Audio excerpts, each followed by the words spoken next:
Hello again.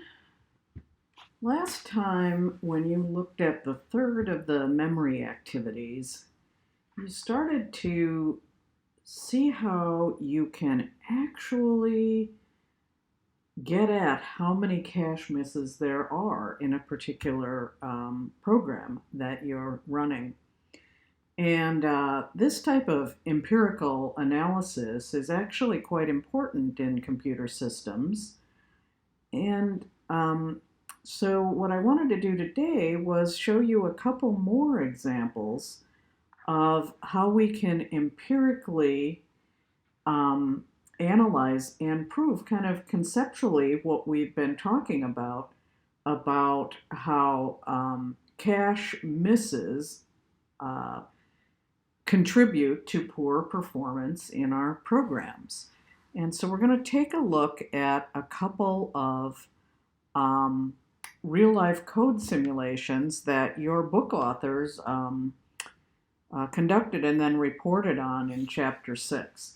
So the first one we're going to look at is the example of matrix multiply, which should be slightly familiar now that you've seen that on the second quiz.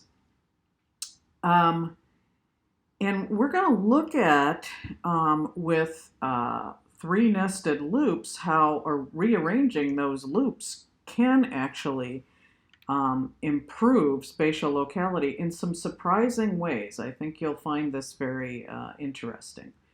And there's another aspect of these typically in nested loops like this where we could use something called blocking. We're not going to look at that. Later on, I'm going to give you a reference to a web page if you want to look at that. We're not going to cover that particular topic here today.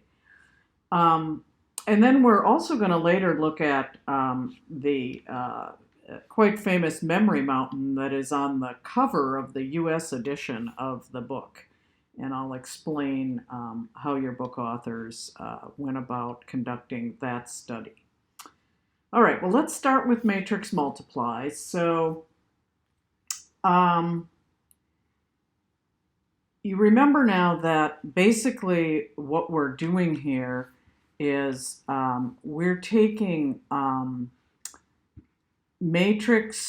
matrices like A and B down below here and creating a new matrix C. And we can do this by looping through each of these arrays in a particular three nested loop pattern.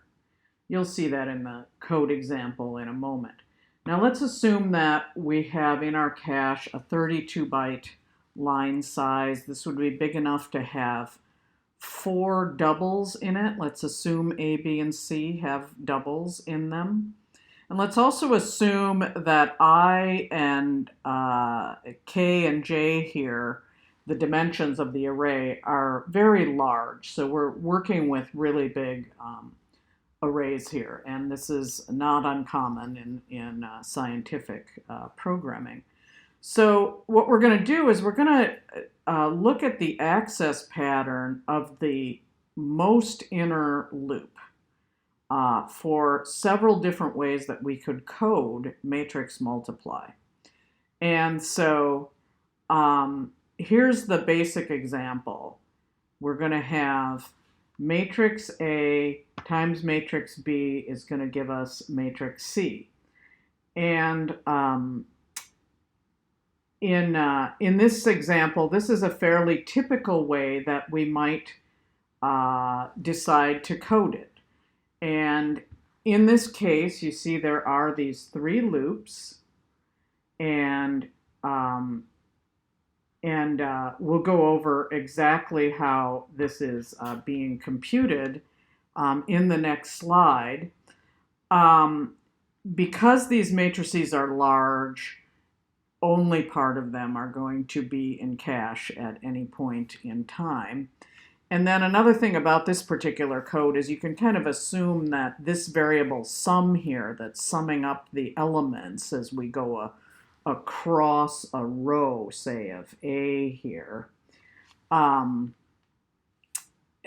you can assume that sum is likely held in a register here. So what we're really going to be worried about is the access patterns of A, B, and C, and what the cache misses are going to be like for this example. Let's study some different ways to set up these three loops and get a sense for what kind of, how many cache misses we might have. And then eventually we're going to see the actual results of running codes like this. So now before we do that, let's recall what the layout of 2D arrays are in C. Remember now that these are stored in row major order.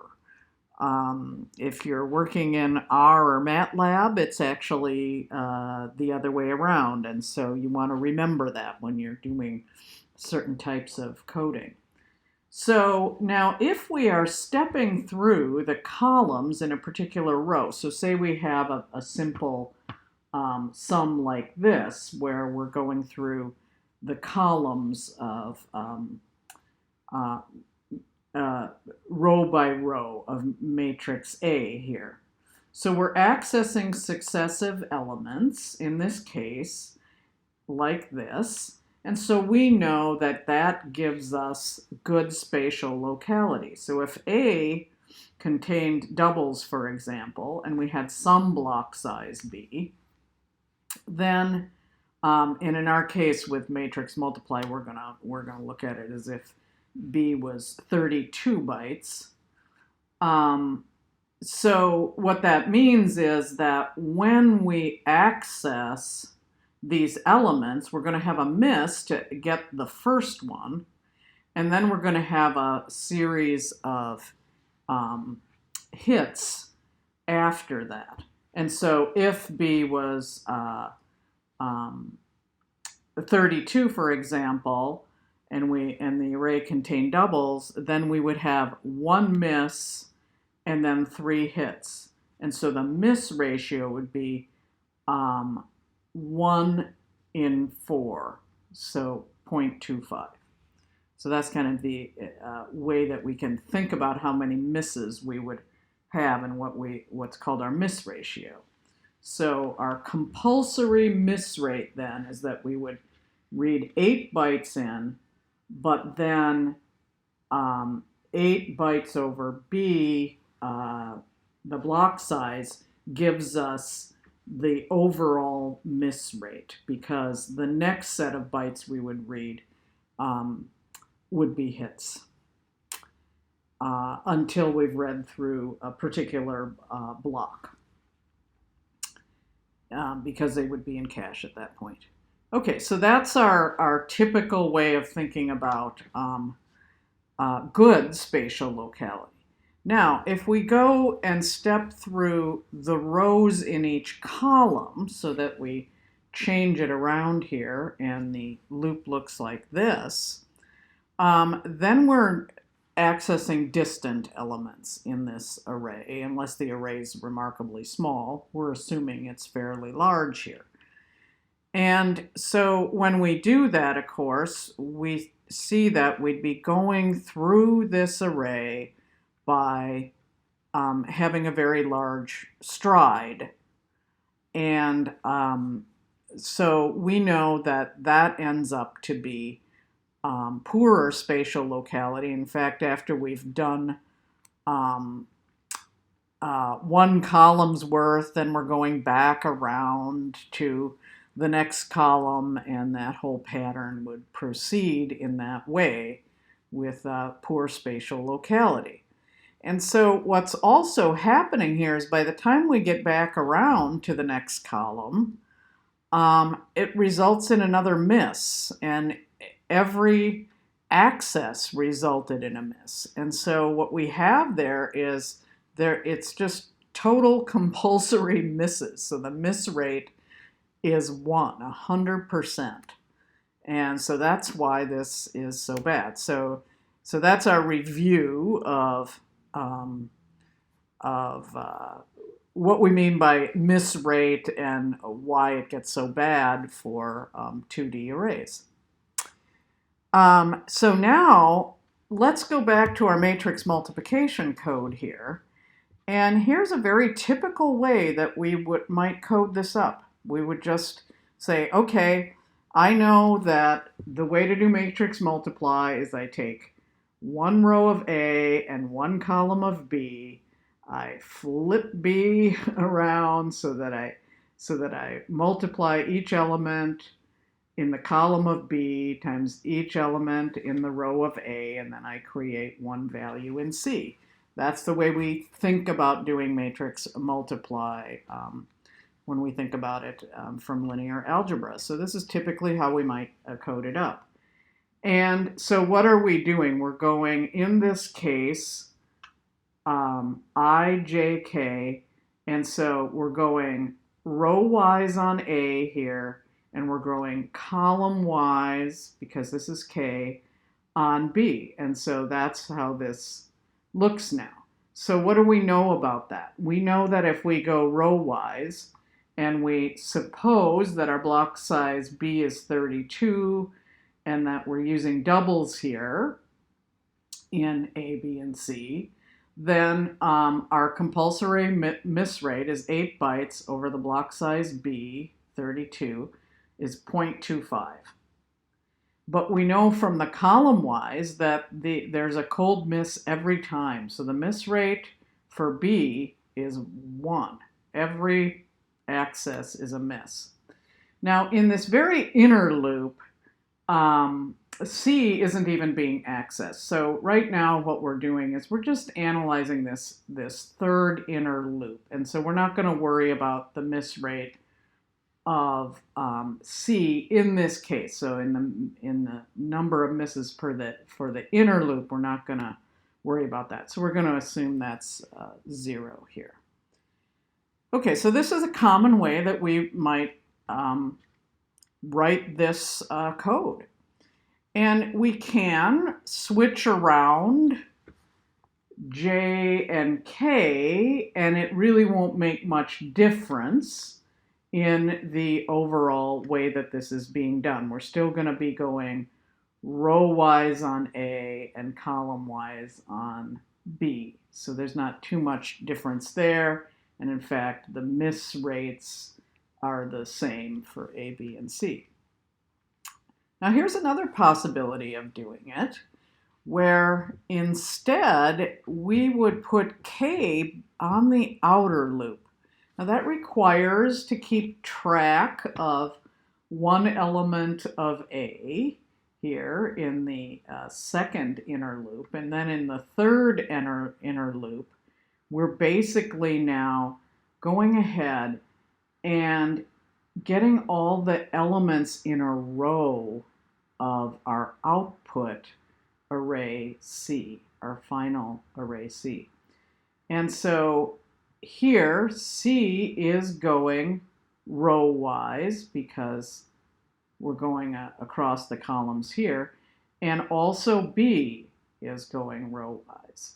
So we keep one element from A, and then we're able to do row-wise computations on both B and C. And so what this does, given what we've already talked about the miss rates, is that the miss rate now on B is 0.25 and on C is 0.25. This is actually better. Would you have thought of coding it this way? Probably not, just from your basic knowledge of how you write loops in your code, right? So here is a classic example of why Comp 240 is important, because this kind of thing, if you see this now going forward, you want to think more carefully about how you might code up these complex situations where you need 2 and even 3D arrays. We haven't talked much about 3D arrays, but the same thing applies there. So this is very fascinating, and it turns out you can also do this and get a similar result by flipping and doing what we call the IKJ loop. So I here, K here, J here. It's same idea. You're going to go row wise on B and C. Now, in a classically really poor example for C, but really good for MATLAB and R, you could do it this way. You could do what's called the JKI version of it, where you go column-wise in A and C, and you fix B. And this, of course, is going to give us bad miss rates on both A and C. Pretty much our worst case scenario for C. But this turns out to be the best case scenario for any languages that do column-wise storage. And then there's a corresponding one to this, KJI, which also is going to be really bad in C. So now, putting all these things together and summing them up, the different ways that we can change the loop patterns here, and which are shown in this abbreviated form here, turn out to have different numbers of miss rates. And surprisingly, this particular way, which is not your first way of thinking about coding it, and certainly isn't the way you'll ever see it suggested when you do a quick Google search for matrix multiply, what you get is this one, because that's what everybody thinks about doing. And so, but really, in order to get the least number of cache misses, you should code it up like this. And so, and then of course, if you want to get the worst performance you possibly could, you'd code it in this direction, at least with C. But if you're working in some other platform, you'd code it in this direction. So if you switch over to MATLAB, do it like this one.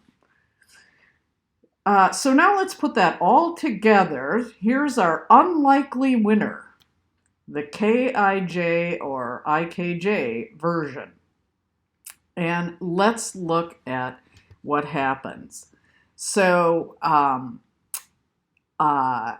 this is figure 6.46 of your textbook. And in it here, you see the this axis is the number of cycles used. So number of clock cycles used. And so a read from memory takes more clock cycles than a read from cache. It's basically the assumption here. So your textbook authors have some really interesting code about how to measure the number of clock cycles. We're going to see that again in the Memory Mountain one as well. And so the and then if we do it per inner loop iteration, that means better, more numbers of clock cycles per loop iteration is, if we go back over here, remember the KIJ one is the one we think would be the best, right? And so you can see that down here. The more numbers of clock cycles per loop iteration, the worse off we are, okay? And so here we're using the least number of clock cycles per loop iteration, meaning we're most likely accessing cache most of the time here in a good way. This is representing that low miss rate. And now if our array size is pretty small, we're still doing okay with all three of these. But typically an array size of 750 by 750 is, that's pretty normal, and we can see quite a big difference there. So this empirical data where your book authors actually ran all of these versions and computed this data and then plotted it, shows us exactly what we conceptually have thought about in terms of cache misses gives us lower performance. And here it is in stunning data. And so this kind of sums up what we're trying to say about how important it is to think about how many cache misses your code might have. So now let's think about a different example that is just my favorite, and I'm sure it's why your book author put that picture on the front of the American cover, because it just sums up so nicely what we know about cache performance on our machines. And so now, if you're interested, there is also a link here that you could look at to see about another way of improving the previous example, which is the matrix multiply, using something called blocking. But I'm not going to get into that. We're going to go straight on into Memory Mountain here and look at this example.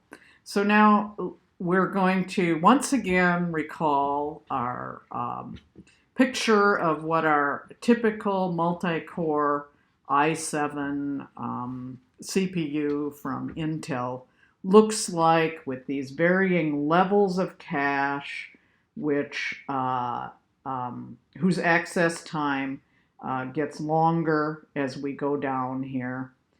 And in this case, the block size on this particular example that they worked on was 64 bytes for this Intel processor that they had on the machine they were using. So we're going to go through and explain this picture and the code that was used to get it. And basically, your book authors had a way of calculating what is called read throughput. So reading data either from memory or cache and computing the number of bytes read per second. And I'll show you in the code a little bit about how they were able to do this. So this is our throughput. How many bytes per second can we read? And this picture encapsulates, based on the stride pattern access and the size of our data, what's happening as we're trying to access code, and how we can get good read throughput and when we start seeing poor read throughput. So let's look at this code a little bit to see how they did this. So basically here we see two functions, a test and a run, and I've left off a function here called fcyc2. Let's first look at this test. So what's happening here is that there's a global 1D array called data, whose size varies. So upon each instantiation of main of this function, so each time this function is run in the main program, this data array has been set to a particular size. So the main program is going to go through all sorts of different sizes of this 1D array. And so this test program is simply going through and accessing that 1D array. And it's doing it with a particular stride. So this code's very similar to some of the code that you had in the activities where you were varying the stride. And then in this function here, it's going to call this test function, and it does it once. This is kind of interesting to make sure that there's something in the cache. so that we're not really worrying as much about cold misses as other misses. And then this function, fpsych2, is fascinating. I'm not showing it to you, but it's a fair amount of code. There's actually a link to this code on the Moodle page if you really want to go look at it. But all the code from the book, actually. And so this function is able to call this test function here with a certain number of elements and stride. And it goes through and figures out exactly how many clock cycles were used to run that function. So there are ways to do this in C code to make system calls that'll tell you how many clock cycles are used for a particular set of instructions in a function. And so so basically then we've got this notion of figuring out how many bytes are in the array by knowing the size of the array, and these arrays happen to have ints in them. And so we can figure out how many bytes are in the array, and then because of that, when we call test here, we get we're accessing byte by byte of this array. And then next you'll see that the return value here is returning the size of the array over the stride divided by the number of cycles divided by the megahertz that the particular CPU is running at. So that's a known quantity here. And so by doing all of this, we're figuring out how many megabytes. So this is cycles over cycles per second. So that gives us seconds on this side. And then over here, this is the overall number of bytes that were accessed. And so this can give us this idea of how many megabytes per second this execution of this particular function took. And so a main program would run this function run over and over again with different values of the size of this data array and the stride. And so setting up a main that would run that and then keep all these values for the number of megabytes per second for each run of a test here would then enable them to create this lovely picture here. And so let's look at this and see what we have going on here. So on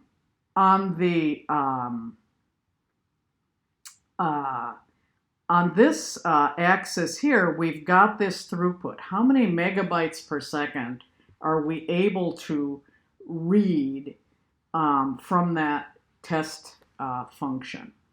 And so you'll notice this is a pretty big range. Up here kind of at the best data they got, this is 1.4 gigabytes per second. And then down here at the bottom, it's kind of hard to tell just looking at this, but in the book they say down here we're at about 900 megabytes per second. Now, on this axis is the stride, going from low stride over here to high stride here. So you have to remember that. This is going out in this direction. And so we know this should be good spatial locality, and this is poor spatial locality.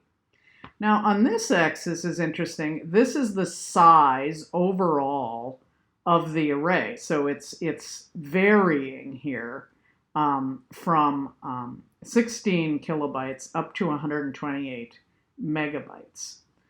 And so that's, how much data is actually being read also in that test function. So then as we look at this picture, what we can see is when we have a small array and we have a stride 1 pattern, then we are way up here in terms of the throughput. So we can have a lot of data that's being read per second. And then as we increase the size of the array, if the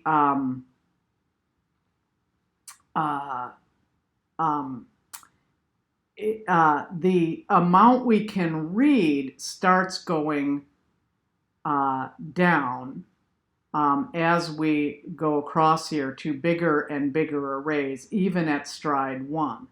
Now, what this really shows is what they call these slopes of spatial locality in your textbook. So the spatial locality, even though it's stride 1, you're ending up with more of your data having to be stored in L1 and L2 caches. And then, of course, the slopes of spatial locality going this way are really the key here, because as the stride gets worse, the time to access everything is much worse, and so your read throughput goes down as your spatial locality increases. So when your array is small, you can, you still can do fairly well at high strides, but then even with pretty small arrays, you start getting pretty bad pretty quick.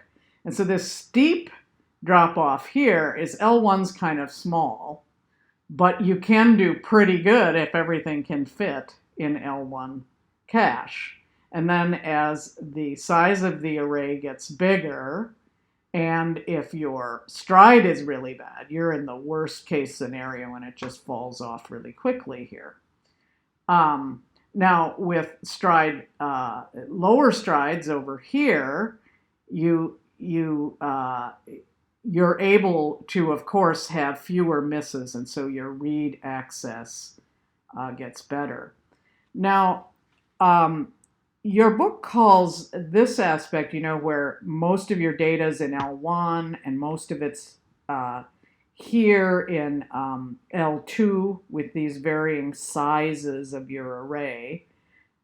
They call these, so going this way, ridges of temporal locality. I kind of think of them a little bit more of, ridges of cache misses due to what we call a large working set size. So you remember this from a few presentations ago. The bigger your array, and then the bigger the stride, the more your working set of data that you're trying to access, it gets really big. And so that's why things are so poor down here, because you're basically missing all the time and having to go all the way back to memory because your working set size is so large here and your stride is so large. You're going back and forth in this array over and over again. You can kind of, if your array is small, even if you are doing a pretty big stride access pattern, you can still do okay, right? But then as soon as your array starts getting bigger, you start getting much poorer results when you have a high stride. And you can still get away with it a little bit better over here when your stride is nice and low. So this picture is just a beautiful representation of exactly what's going on when we talk about these different levels of caches, the sizes of our arrays, and the stride access pattern. And if we can keep our code up in this area as much as we possibly can, we're going to be a lot better off. And if we were to sort of, we can think about this same idea with that matrix multiply and those different variations of that matrix multiply curve are really going across in these different ways with are going through similar cuts through this whole memory mountain. And so this is just a wonderful culmination to see exactly what is going on our modern architectures and why it is we need to think carefully about how we write our programs. So this finishes off what we want to think about and what I want to say about our cache memories and how they work.